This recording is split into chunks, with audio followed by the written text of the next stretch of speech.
Assalamualaikum warahmatullahi wabarakatuh. Halo semuanya, nama aku Sri Wahyuni dengan NIM 12310200049. Kali ini aku akan menjelaskan tentang silogisme dan inferensi tidak langsung guna memenuhi nilai ujian akhir semester mata kuliah logika.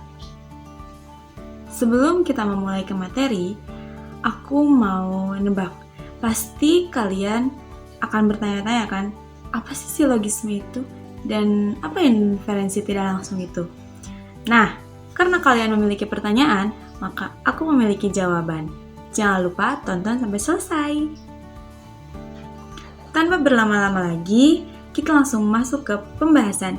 Di sini aku membawa 4 poin pembahasan. Yang pertama itu pengertian silogisme dan inferensi tidak langsung. Yang kedua itu jenis-jenis silogisme. Yang ketiga jenis-jenis inferensi tidak langsung. Dan yang keempat itu adalah bentuk dan juga peran silogisme. Nah, pengertian silogisme sendiri, silogisme ini atau penalaran deduktif itu udah sering dilakukan, udah lama dipakai dalam filsafat dan juga logika guna untuk menghasilkan kesimpulan yang valid. Silogisme terdiri dari dasar pemikiran utama, dasar pemikiran kedua, dan konklusi. Dasar pemikiran utama biasa disebut dengan premis mayor, yang mana premis mayor adalah pengetahuan yang sudah kita tahu. Yang kedua, pemikiran kedua adalah premis minor. Premis minor adalah pengetahuan yang kita dapatkan berdasarkan dari pengalaman dan hal lainnya. Yang ketiga yaitu konklusi atau kesimpulan. Kesimpulan ini tarikan dari premis mayor dan juga premis minor.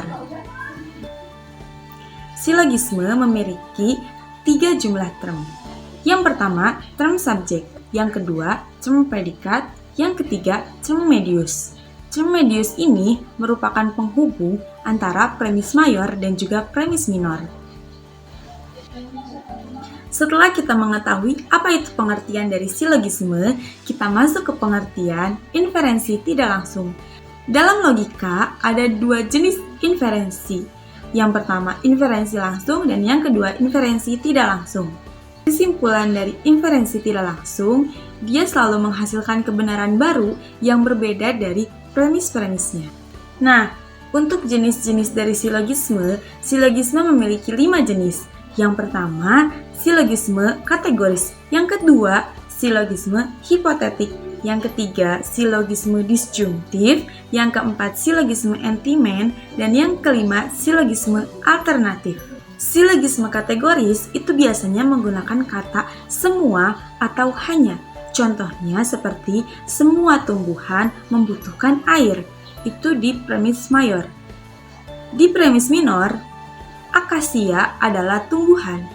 Itu premis minor. Pengetahuan yang kita dapatkan.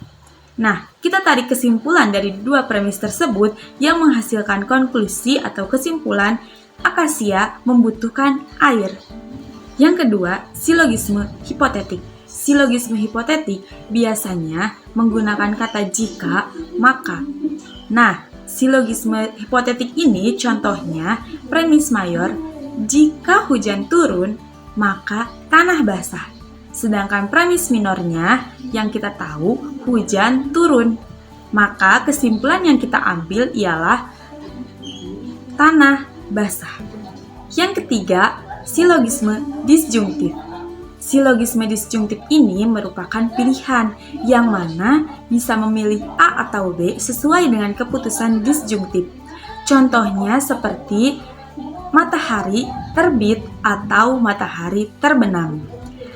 Premis minornya matahari tidak terbit, maka konklusi atau kesimpulan yang diambilnya ialah matahari terbenam. Yang keempat, silogisme entimen. Silogisme entimen ini sebenarnya jarang ditemukan di kehidupan sehari-hari.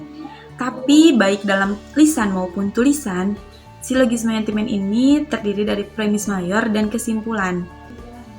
Contohnya seperti Fajar berhak memiliki peringkat 1 karena dia sudah berusaha keras dalam belajar. Kesimpulannya, Fajar sudah berusaha keras dalam belajar, maka dia layak mendapatkan peringkat 1. Yang kelima, silogisme alternatif.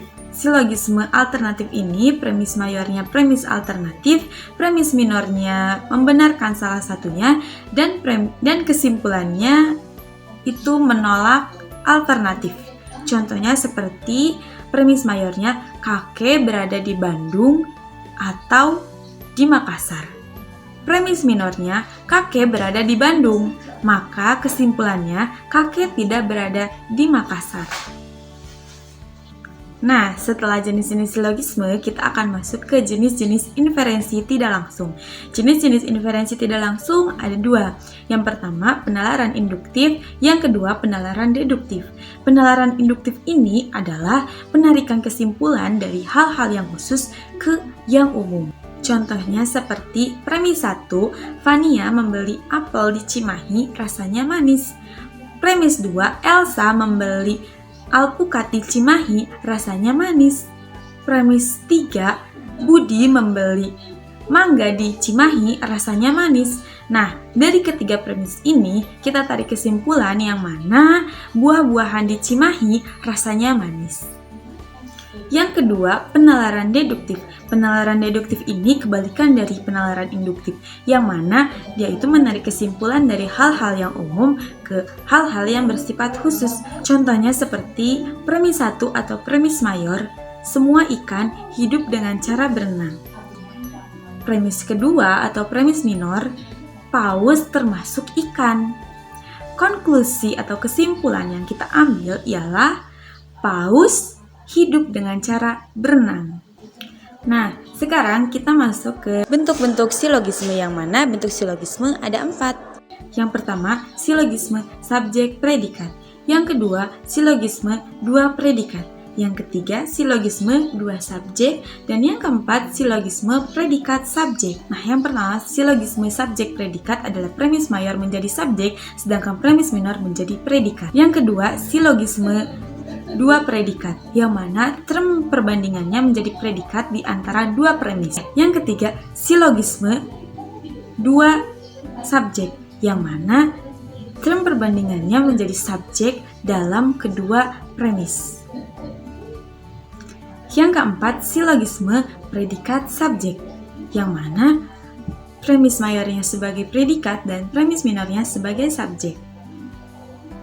Nah, setelah kita mengetahui jenis-jenis, pengertian, dan juga bentuk-bentuk, nah, kita akan tahu gimana sih peran silogisme itu. Nah, silogisme ini membantu kita mengerti atau memahami logika dasar. Silogisme ini juga membantu kita berpikir kritis dan juga mengambil keputusan dengan baik. Silogisme membantu pola pemikiran kita menjadi lebih tertib, lebih jelas, dan juga lebih tajam. Nah, itu dia penjelasan tentang silogisme dan inferensi tidak langsung. Aku kira cukup di sini. Semoga bermanfaat untuk kita semua. Dan sampai jumpa di next pertemuan. Wassalamualaikum warahmatullahi wabarakatuh.